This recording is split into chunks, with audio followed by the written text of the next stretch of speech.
I think it's pretty clear that knowledge is not sufficient to do the right thing. It's interesting that in church, we preach at people for 30, 45 minutes. We put knowledge in their head, and we expect that their behavior will be changed. But if knowledge is not a sufficient condition for changing behavior, maybe we need something else. And so I think that something else in my own life has been those other people who have, one, been given permission to see me clearly, and two, been given permission to tell me the truth about myself. So this community of people who says, you know that's not the right thing to do, but I still see you doing it. Yeah. Welcome to the Four Fires Podcast, where we talk about winning in all four of the essential areas of life. And here's your host, Alan Kemper. Well, welcome to the Four Fires Podcast. Today I have with me Stephen Waers, and we're going to talk about some of the more things around the Purpose Fire. But before we jump in there, I would just like to point you to the Four Fires tribe, and one of the things that we talk about in the tribe is this need for community, that real life change happens in community. So we encourage people to be a part of what we call fire circles, which is a community of men who are getting together and are pressing on one another, holding each other accountable. Really, they're doing life together as we all go down this Four Fires journey. So if that's something that you're interested in being a part of, check out the Four Fires tribe. There's a link in the bio to that. So today, Stephen Waers, we have you in the studio. It's good to have you. Good to be here. Yeah. So today, we want to lean in and talk about specifically the Purpose Fire. It is a thing that impacts a lot of what we do. So that's going to be our topic for the day. Before we do that, can you give us an intro? Who are you? What do you do? Why are we talking to you, Stephen? Sure, yeah. So Stephen Waers, and I'm 38. I'm married, have been married 16 years now. I have two daughters, Vivian and Ellie, 9 years old and 7 years old, respectively. And for work, I'm the Chief Academic Officer and the Chief Information Officer at Point University. My academic training is in historical theology or church history, but I'm also a gigantic computer nerd, so I ended up doing a lot of technology stuff as well. So I have an odd mixture of two roles. Hobby-wise, I love to fish. I grew up saltwater fishing in Florida, and I've been doing a lot more woodworking. When you work with people all the time, occasionally it's nice to see a finished product that you created because people are never finished. People are never finished. It's a little bit about me. For sure. So the topic for the day is our Purpose Fire. And specifically, when we look at our Purpose Fire, we think about it as having these two components. It's first your connectedness with your Creator. And that's founded on this premise of first, you have to believe that you have a soul. If you think that there is something in you that is eternal, then that begs the question, okay, where did that eternal element of me come from? Does it have a creator? If you have a soul and it has a creator, then there's two more questions you need to ask. One is, does that creator want to be in relationship with that soul that it created? Or did they just create the soul and spin it off into the cosmos and don't care? So that's the first question. Does my creator want to be in relationship with me? And that's what we call our connectedness, part of our Purpose Fire. And then the second question is does that creator care about my behaviors while I'm on this little chunk of dirt called Earth? Is there an expectation for the things I will or won't do? And so our Purpose Fire is made up of our connectedness, so our relationship with our creator, and our commitments. These are the behaviors and the choices that we make on a day-to-day basis as a byproduct of an identity as a son or a daughter of the Creator. In the Christian space, that connectedness and those commitments mirror the two greatest commandments, which are love the Lord your God with all your heart, all your mind, all your soul, all your spirit. And the second one, your commitments are love your neighbor as yourself. So that's a long way of saying today we're going to talk about the choices that we make on the daily because of an identity as a son or a daughter. So, Stephen, why don't we start the conversation around what are some of the things in your life whether they be spiritual disciplines, whether they be actions, that you feel like have had impact on your spiritual health for the good? Yeah, great question. I'm going to back up before I answer the end of the question. I think a lot of times we see the two kind of axes, the relationship with God and the relationship with other people, as somehow disconnected and or separate from each other. Yeah. And I don't think they are. So I think one of the fundamental things we learn about humans early on in the Bible is that humans are made in the image of God. And the question is, well, what does that even mean? Obviously, we don't look like God because God doesn't have a body. So I think what it means is whatever it means to be human means to act like God. So that somehow when we act towards our neighbor or even our enemy, Jesus would have us say, that reflects my relationship with God. And so one of the ways I think about this is in my relationships with other people, am I acting in their best interest for their good, or am I seeking something from them? That's a question I have to ask myself pretty regularly. And when I look at the life of Jesus, Jesus is, even when people don't know it, working in their best interest. And so when I think about what has had a big impact on me spiritually, I don't first think about practices, I think about people. And it's been people who have opened their lives to me with the only intention being that I be a better version of myself, or that I function as God intended me to. So they gave of themselves to me. And, times like when I was a college student, I really had nothing that they could have been trying to use me for. Right, yeah. So it was just this exactly what Jesus does, right? I have nothing that I can give back to Jesus that Jesus needs from me, yet Jesus still gives himself to me. I have a problem with that. I'm selfish. I haven't figured it out yet. But the times in my life when people have mirrored that part of who God is to me has drastically shaped my life. Yeah. My favorite part about doing a podcast is when you go and ask a question and then the person flips the question back on you and goes, let me ask a better question than what you just asked. Because it is like, it's not about, I think what you said is it's not about the practices, it's about the people. And what I just took from that was that we cannot walk through life thinking that our relationship with God and our relationship with the people that we interact with can be divorced from each other. The quickest and best way for me to demonstrate or to have that connectedness with the Creator is a representation of how I'm behaving towards my fellow man. Is that the crux there? Yeah. Gosh, and it's so easy to jump in. So that's almost like an attitude or a positioning rather than the practices. The practices would be a natural byproduct of that position or that attitude towards your fellow man. Yeah, and don't get me wrong. I have practices. I read scripture daily. I have a prayer book actually that sits on my desk. And before I turn on my computer, the computer is where the problems come in, via email or a Zoom call or something. But before I turn it on, I go through morning prayer. And it's to remind me that there are people on the other end of this thing, and that if I'm not bathing all the interactions I have in prayer, then I'm not going to be doing it right. I work right on the Georgia-Alabama border, and I was not very good about this when I first moved into a managing people role, but one of my practices now is taking walks.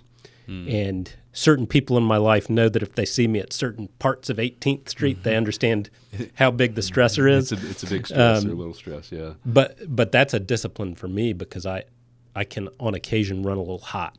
And if I do not take time to work through something, I can say something I regret or pour gas on a fire. So I think that's part of maturing, is not just saying what comes to mind right off the bat, is praying about it first, thinking about it first, giving up having to be right or the privilege of being right. Sometimes I can be right and the outcome is wrong. So those are some of the practices I work on, I think. Yeah. Well, self-control, emotional restraint, and these are things that when we see them in a person, we recognize them as being emotionally mature, but also there's a spiritual maturity that comes with that as well. Or maybe that even is the driver of a lot of self-control. So let's talk about self-control. Where are the spaces in our life where we have a tendency to not exhibit self-control? And you and I have had some conversations about, our bodies get us in trouble, and our, and you have some interesting thoughts in this space. Kind of informed by a lot of your academic learning, and so unpack that for us as we think about how can we think about self-control and restraint as we are in these little meat sacks on this planet, with our minds and our hearts and our souls all packaged inside of the same little body. Yeah, that's a super interesting question, and I've never really thought about it too much before. But even the phrase self-control is pretty interesting. I could tell you the Greek word that underlies it, but that's not useful here. But that word implies almost that there are like two parts of us, right? We have the one part that needs to be controlled, and the other part that is doing the controlling. Yeah. And so when I think about that, at first that seems, it's like, of course I'm just one person. But then if you think about your own experience of life, I think you get what's happening there. So one of the things I talk about with my students is there are things we know we ought not do. And we're very clear on that. We have the information. So I know now as a middle-aged man, I'm admitting that I'm middle-aged, that I cannot consume calories in the same way I used to be able to. And so if I'm staying up late on a Friday night and I'm, maybe watching Extraction 2 or whatever new action movie is out, it's 11 o'clock, I'm sitting on my couch, starting to feel a little bit hungry. And you know what? The box of Cheez-Its is calling my name. But I know, I've read the nutrition label, I know this is not a good idea. But it's like there are two parts of me, right? I've got the one part that's like my guts part, that is like, you really need Cheez-Its. And then my head part is like, but your doctor's going to be upset about cholesterol. Yeah. And so I think this phrase self-control is a way of acknowledging that sometimes internally we can be at cross purposes. And this is actually not new. People have been talking about this and how to deal with it for a long time. So Plato, the philosopher, he had this image of a human soul, and he thought it had three parts. Okay. And he used this image of a chariot driver. Okay, so with the chariot, you have the driver and the two horses and the thing being pulled. And so in his mind, the driver, which the word there is logos, which means something like reason. So this is like the rational part of a human is supposed to be driving. But then you have these two horses. And the thing about horses is they're a lot bigger than humans, and they're really stinking powerful. You don't want to be on the business end of a horse when it's upset. So these horses, if they are not controlled, right, we put bits in the mouth of horses to control them. If they are not controlled, they can easily pull the chariot wherever they want to go. And Plato thinks this is the fundamental problem of the human soul, is that we have these really unruly horses, and that the thing we need to do is somehow learn how to make the horses go where we want them to go. And a lot of times that's just really hard to do in the moment. You have to train the horses pretty well. And I actually think it's instructive the way these two horses represent different things. And I think it's actually a pretty good division of maybe what it means to be human. So the first horse is the word in Greek is epithumia. That word actually gets used a lot in the New Testament. and it means something like desire. And in the context of its use, we're not talking about any desire. We're talking about appetitive desire, so appetite. So it can be food. It can be sexual appetite, so lust. It can be appetite for money or possessions, which is greed.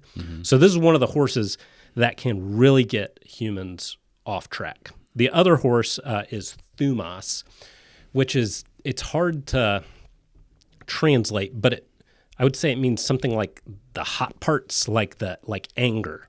But the thing about these horses is they're not uniformly bad, right? Yeah. Because anger is the flip side of a human's desire for justice, that things be right, that people be treated fairly. And lust, right, is sexual desire improperly placed. There is no problem with you placing that desire on your wife or me placing that desire on my wife.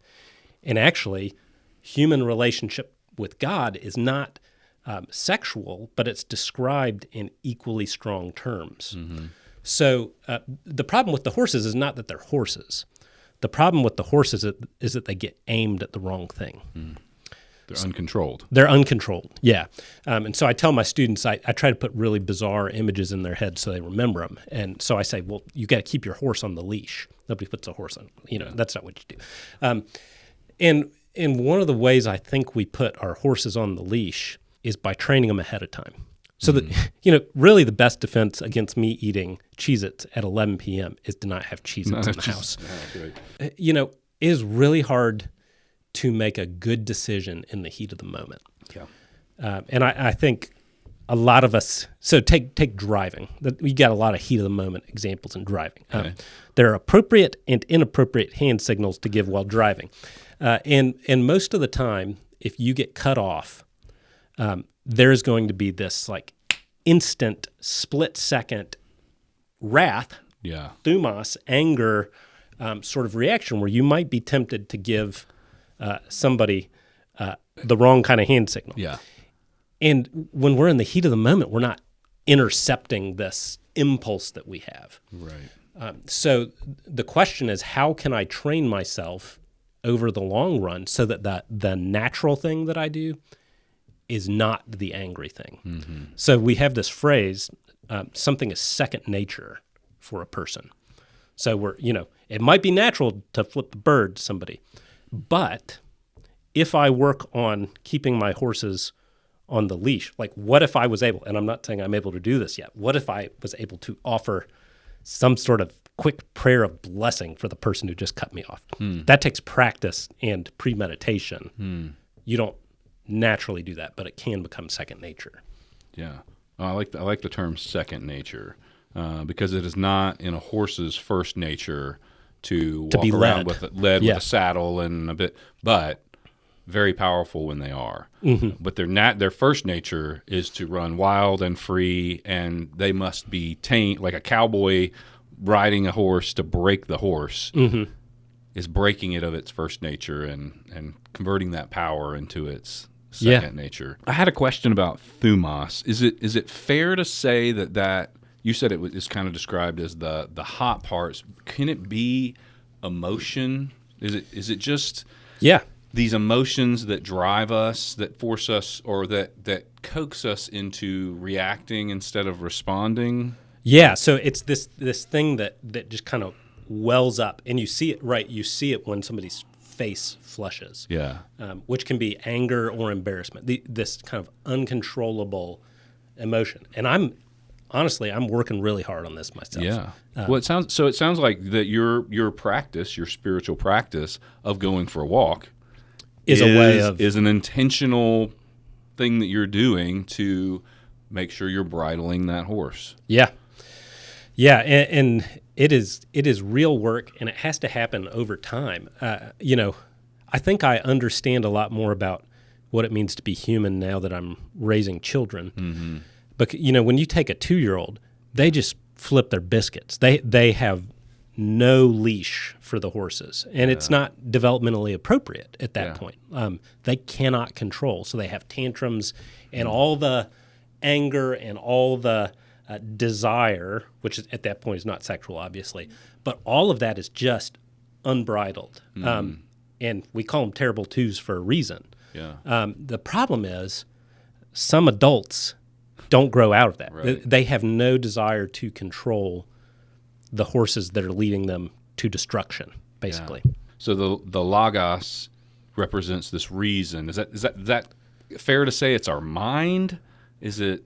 Where the self-restraint comes from. So it's our mind, but I think it's pretty clear that knowledge is not sufficient to do the right thing, and that's really clear when you raise kids too, right?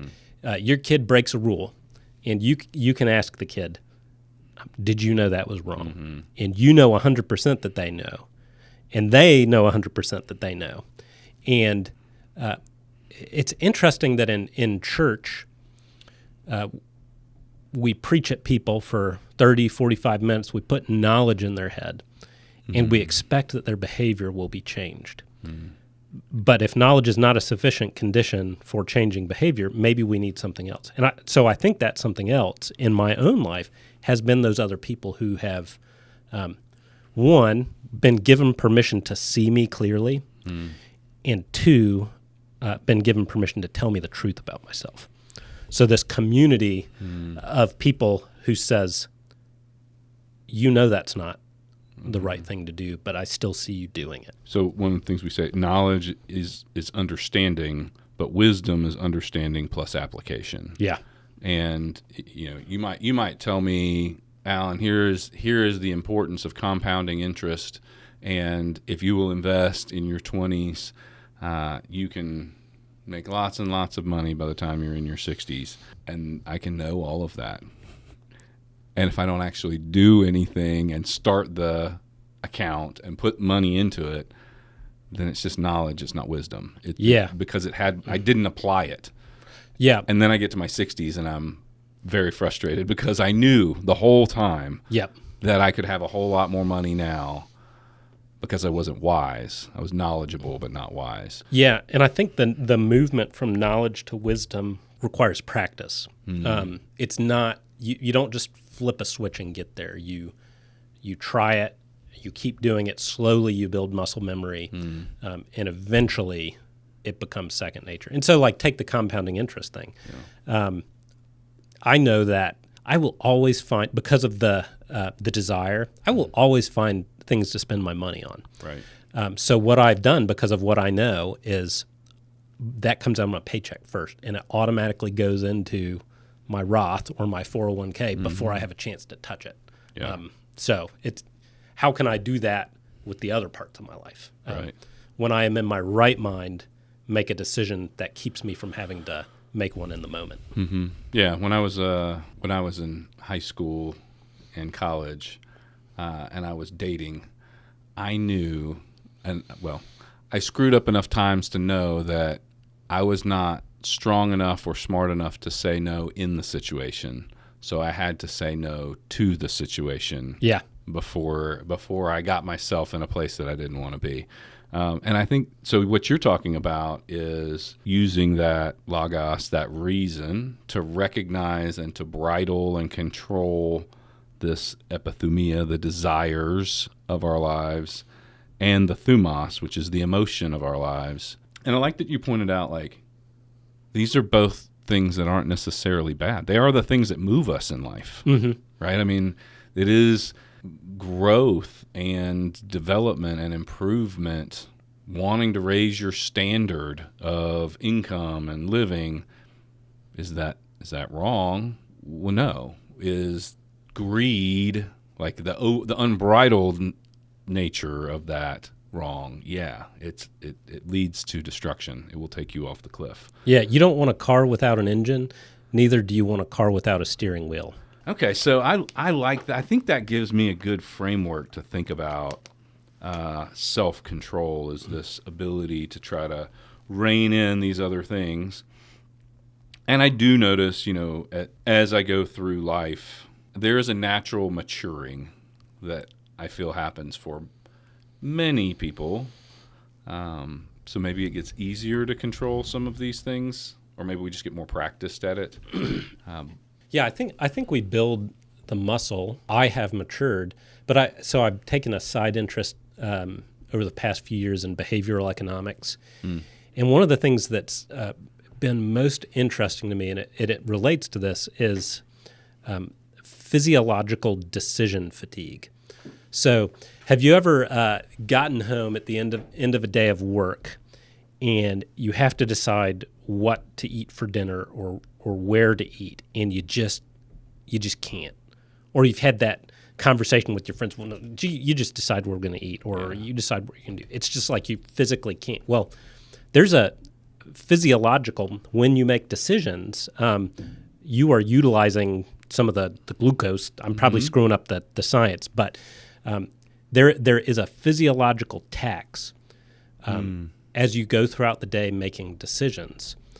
And so one of the things that I've tried to think about with myself is, okay, if I make it to 11 o'clock and I'm watching a movie, my physiological capital for making good decisions was spent by 5 p.m. Yeah. So how is it that I can account for the fact that I'm going to be less good at keeping my horses on a leash the later I get in the day, or the more I introduce other things that inhibit good decisioning into my life, like alcohol, right? So how is it that I can be aware of not just my will or reason, but physiological things that also impact decision making?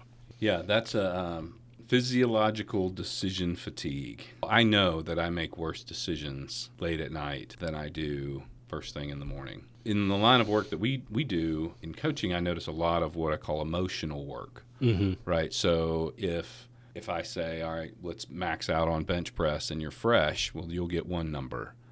But if I say, all right, now do 100 burpees and then do 100 push-ups and then go run a half marathon and now come back and let's see you max out on the bench press, you're going to get a different number because you're tired, and we understand that physiologically. Emotionally, there is work that's being done as well. So if I have to go to work and I am dealing with a boss or coworkers who are garbage, then when I come home and my child makes an ask of me, or my spouse makes an ask of me, And then you snap. that is the equivalent of, Alan, I need for you to do your emotional bench press max right now, then I don't have the oomph to be able to give them that level of performance, which is why having a healthy work environment matters for all of the other areas of our lives. But I've never thought about that there actually might be a physiological component, like literally to the brain, like the brain and the decision making. Is there any research on like what can we do to make better decisions? Is there a drink that we can drink? if you drink a Coke, you'll make better decisions, or Yeah, there's tons on the sort of neurochemistry of decision making. But the interesting thing for me is that, you talk about the 4 fires and you talk about souls. It is not as if I have ever encountered a soul that is disconnected from a body. And if this stuff that we're learning from neuroscience is true, my ability to make good moral decisions is connected to the well-being of my body. If my ability to resist temptation, right, we're talking about decision, has been fatigued. Because of my body. Yeah, those two things are not separate. That's the takeaway, I think. The charioteer and the horse are they're always in a body. They're never not in a body. Common unit. I've always thought of the soul, how the soul impacts so many of the other areas of life. It's a two-way street. But I had not thought about how the body impacts, and the state and the health of the body that I am keeping and caring for impacts my ability to make good and righteous decisions. Yeah. So, if you just think about all the sort of weird phrases we have in English, I'll use one as an example. You've probably heard somebody say, I really didn't sleep last night. I'm just not myself. You are never not yourself. You are always yourself. Right. But it's somehow related linguistically to this self-control phrase. Like, I'm having trouble being who I want to be right now, I think is what we're trying to say in both of those cases. If I sleep less, or if I am hungry, allegedly, my wife tells me, I am more cranky. I think there's plenty of empirical evidence to show that this is true. I am always myself. And I think we have trouble owning that sometimes. Yeah, and that's a good point. So this idea of integrity of being. So if your soul is this, and I don't understand all of the theology of this, but if when God knit Alan together in Martha's womb and bestowed upon me this soul that was integrated into this body, there was an intent. Mm-hmm. There was a hope. There was blessed are those who hunger and thirst for righteousness, like these right choices, this right path. So if there was an intent for who Alan could become, the closest version of how Jesus turned out, but then I have this free will thing that's layered on top of that intent, and I steer my chariot because of the thumos and the epithumia. If I steer that chariot in a direction that's counter to, or if you let the chariot steer you, the horses steer that's you. That's right. Yeah, just take me wherever they want to go. Who I was designed to be and who I become on a daily basis look very different. So this idea of integrity of being is when the desires of your soul overlap and match up with the actions of your day. Yeah, and I mean, to poke on another thing is I think in the West, at least, we like to think of ourselves as having lots of self-control and being able to decide and therefore act. Okay. But a lot of times the way it actually works is you have to do something and practice it in order to develop healthy desire. So if you take food as an example, we will naturally gravitate towards sweet and salty foods. We've got a physiological preference for that. But we can, by practice, train ourselves to desire things that are more healthy for us. And that's like the reverse. Like I trained myself to like black coffee. And at first I didn't like it, but if you do it enough with intention, you can kind of rewire It's desire. a great example. I did the same thing. Yeah. It's cheaper, it's better. I'm a coffee snob now, but so we often think it's about the decision and then action, but sometimes you got to fake it till you make it, until you get the right desire. So choose the right thing. Make the choice. Choose the right thing, and eventually like it. And eventually you will like it. Yeah. So what are some of the things that you work with college kids a lot? What are some of the areas in people's lives that you see those two horses creating chaos for their spiritual lives, for their, what are the areas that if you were going to pick 2 or 3 things that people need to be mindful of with their logos that would help them go further down the road with less speed bumps or less wrecking of their lives?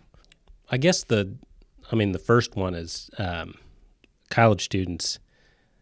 They just need to keep their special bits to themselves. So we culturally have put so much emphasis on ourselves as sexual beings. Yeah. And it's just totally out of proportion with how we actually live in the world. So one of the things I constantly challenge my friends on, friends and students, what if we tried to, in our lives, view fidelity as one of the primary markers of identity for ourselves? So what does it mean for me to be a person who is faithful and trustworthy in all of my relationships? That's like a really powerful question. It's a portable question. It applies to my relationship with my wife. It applies to my relationships with my students, with my parents. What do I need to do to be trustworthy and faithful? So I think, lust is this thing, and it burns bright, and when you're in your 20s, it's this kind of feels all consuming. But if you're not a trustworthy person, your life will be a wreck. So I see those lust and fidelity as being these sort of competing things, and I am trying to always be more trustworthy, and that's integrity, right? Is my word good for anything? Can somebody count on me, even when there's nothing in it for me? And that's a challenge. So I think that's one of the things that kind of leads young people away. Basic habits like sleep, when I work at a Christian university, but students at Christian universities still drink and do things like that. Yeah. And one of the things I talk about with them is like, all your friends know. Obviously, you don't know because you wouldn't do such things. But all your friends know that the consumption of alcohol is generally a bell-shaped curve, and it is pleasant for a little while until it's not. Yeah. And so it's just things like that when you are young, and even when you're older, being able to regulate the point at which something goes from being good and good for you to being bad and bad for you. It's often a question of how much, not if. Yeah. Same with food, right? Good and good for you is often directly related to quantity. So, and not enough also. And not enough, yeah. So it goes in both directions, and that's the thing about the logos, or moderating the horses. You keep them. You don't stop them from going. Hobble them. Yeah. You just want them to go where you the right want them the right to go. spot. Yeah. When we're young, the gift of youth is energy, the gift of age is wisdom. So one of the things, this idea of, I think historically we've had a more blended culture, meaning for age strata, where the young would more regularly interact with people 10, 20, 30, 40 years down the road from them. And I feel like that there's some bracketing, some siloing that's happening in our society, where young people will only listen to young people and may not interact. And similarly, I think the young keep the older young, and the old keep the young from making young type decisions. Yeah, but when you stop having sort of intergenerational relationships, you lose a lot. So like when I think about Gen Z, well, if I think about myself, what this thing has done to me, and being your phone, this being my phone, the fact that Apple introduced the three little dots when somebody is typing an iMessage has done, like, what if all these Gen Z people who have serious patience problems were to interact with somebody who either had to do a phone call where two people had to be by a phone that was physically attached to the wall, or had to write an actual letter. Maybe those folks, maybe the boomers, have something to teach Gen Z people about patience in a way that would reframe some of the addiction we have to our phones. I don't know, but I think there's value in having that mixture. Yeah. Just seeking out that wisdom from another. Yeah. From a different generation or a different perspective. We have these commitments that we try to live into, and some of that shows up as being able to control my desires and my appetites, as well as some of my emotions, and not just being a slave to wherever those horses want to drag me, because if I let the horses drag me, I end up in places that I don't want to go. Mm-hmm. And so there is some muscle and some discipline that you've talked about as the ability to start learning to control and restrain those horses. And so these commitments, we talk about in the Purpose Fire, the commitments, it is making choices and living into decisions that would give us this integrity of being, this idea of my life looking like the blueprint of my life that's written on my soul. If you had a new person on a spiritual journey, if somebody were listening to this and going, okay, they keep talking about this Purpose Fire thing, and they used a lot of academic words, but I do think I have a soul, and I do think I need to make it healthier. What are 3 things that you would point me to in terms of behaviors and practices that would begin, like if you were telling somebody who's never worked out in the gym before, I'm not going to tell them to start with, squat clean, like we're not going complicated. We're starting with, let's do some push-ups. Yeah. Let's do some air squats. What are some things that are healthy behaviors for my soul that, kind of like you said, fake it till I make it, so that I can begin to develop these healthy attitudes and appetites? Say first, find a buddy. Second, give them permission to tell you the truth. So take the gym thing. If you want to develop a habit, it is a lot easier to make an excuse to stay in bed if you don't have to call somebody, and if that somebody doesn't have the option to call you out. Typically, you see yourself less clearly than you think you do. And frequently, you need somebody who is trustworthy. This has to be a trustworthy person, but you need somebody who can help you see yourself when you can't. That's been very important in my life. And a lot of times, it is most helpful for me if that person is outside of my immediate day-to-day context, because they will not have any of the biases that come from knowing all the people and things. They can see me reacting to external things that they might not be familiar with, because that's what I cannot control the actions of other people. But if somebody can see the way those cause me to move, they might say that is not a healthy way to react, whatever the externality is. Yeah. So for me, community is just radically important. It's at the core. And so I'll be a nerdy theologian for just a second. God. So if I'm made in the image of God, in Christian theology, we believe that God is Trinity. So that what it means to be God, the one God, is to be Father, Son, and Spirit in perfect communion. So that if I am not in some sort of communion or community, I am probably not bearing the image of God to the full extent.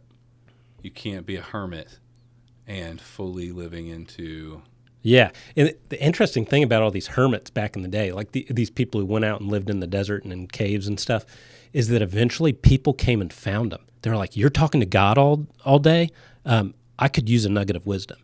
So eventually the people forced their hand to be back in some sort of community.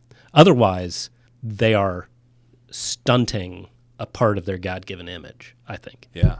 No, I mean... So the top 2, you said, it was really interesting the way you phrased it. Find a buddy who will speak truth. Yeah.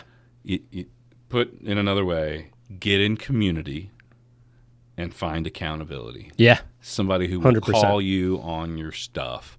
The healthy practice starts with community, not with solitary get in a closet and pray, not with be by yourself and fast.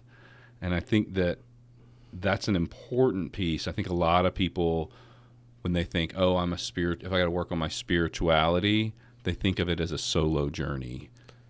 They start with this sort of heroic, I've got to go for the most heroic thing. But the way to develop a habit is to just make it boring and do it daily, to show up at the gym even when you feel like crap. Yep. And that's the real heroic thing is consistency. Yeah.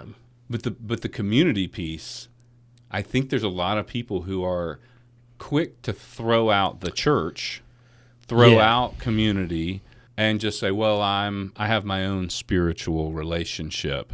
But I don't need. It's abstract. Yeah, I just have my own. Me and God are good. Me and Jesus are good, but I don't really want to interact much with those people. Yeah, but the problem is the horses are stronger than us, and we actually need other people to help us bear the burdens. Jesus talks about that. Paul, with his metaphor of the body, talks about how we have to help each other. And so we fundamentally deceive ourselves if we think we can do it on our own. We don't ever give up personal responsibility, but part of that responsibility is finding real community. That's good. No, I think I like that. I like that take on spiritual growth and development starts in community based around truth. So you heard it here first. If you are looking for some degree of community and accountability, a Four Fires tribe is a great place to find people who would be a third party to look into your life and then speak truth to you in a way that maybe you can't see for yourself. That's what we do in Fire Circles. So, Stephen, I really appreciate you being here with us today. That was a lot of fun. I learned a lot. So thank you for sharing of your wisdom, and join us next time on the Four Fires podcast.